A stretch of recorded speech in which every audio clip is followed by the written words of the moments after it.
Hey guys, so this is Raymond talking about Filipino martial arts, self-defense, and Filipino culture in general. So today's topic, the thing that I want to talk about is acrobatics. Does it have a place in the practice of Filipino martial arts?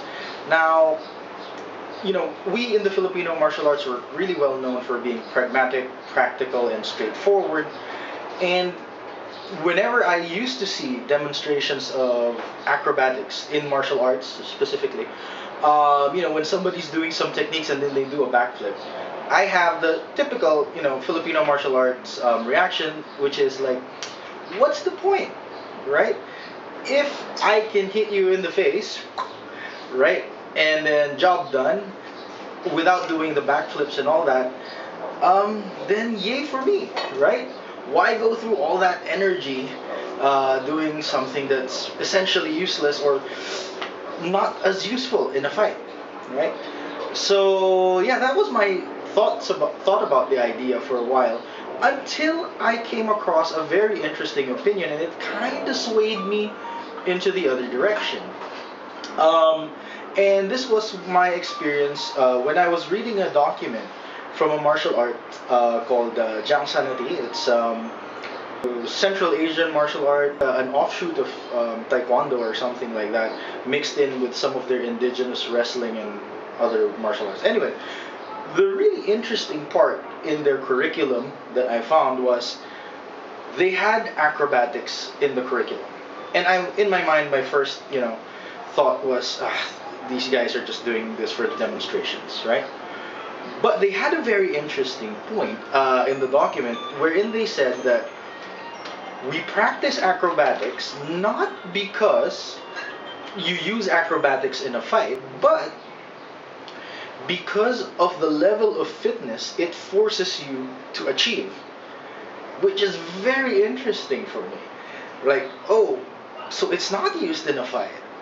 It's used to increase your physical fitness. So now, a lot of people would say, hang on, Raymond, right? There are tons of other ways to improve your physical fitness. You have weight training, you have gymnastics, and all that.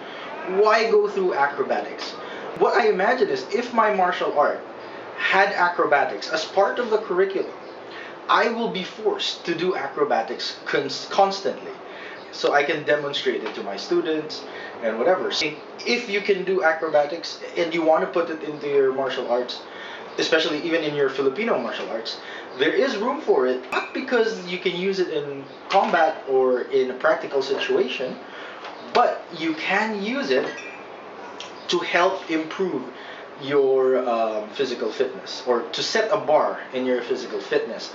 And the reason why I also think it's a good idea is most people who are in martial arts, I think, especially Filipino martial arts, we're very results oriented, right? That's why I think a lot of us do really well in weightlifting, right?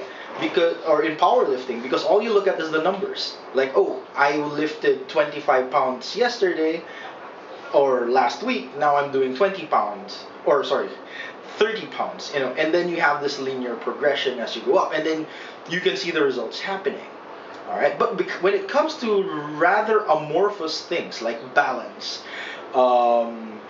physical awareness or spatial awareness, there are no numbers. But if you do acrobatics, then you have a metric that you can measure yourself against.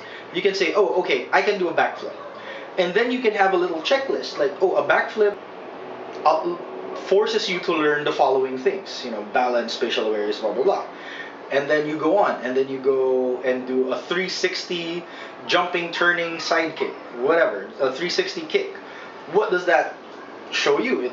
Then it forces you to learn a single leg strength or single leg balance, blah, blah, blah. So it makes it a metric, it becomes a metric that you can say that, hey, I can do this, so which means I have these characteristics at the minimum. So it gives you something to shoot for, not something very amorphous. And plus it looks pretty, so it's kind of impressive when you do them at demos. But I'm not a big fan of putting them in demos so much because it just gives the wrong idea sometimes. But to put it in your curriculum, definitely, I think there is room for acrobatics in Filipino martial arts.